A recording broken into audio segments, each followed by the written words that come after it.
Welcome back to our channel, where we bring you the best tips and tricks for navigating your PC. In today's video, we will show you how to find the version of an extension in Chrome on your PC. Let's get started. Step 1. First, go to the top right corner of your Chrome browser and click on the More icon.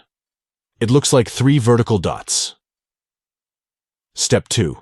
From the drop-down menu, select Settings. This will take you to the Chrome Settings page. Step 3. On the left-hand side of the Settings page, you will find a menu. Scroll down and click on Extensions. Step 4. Now, you will see a list of all the extensions installed on your Chrome browser.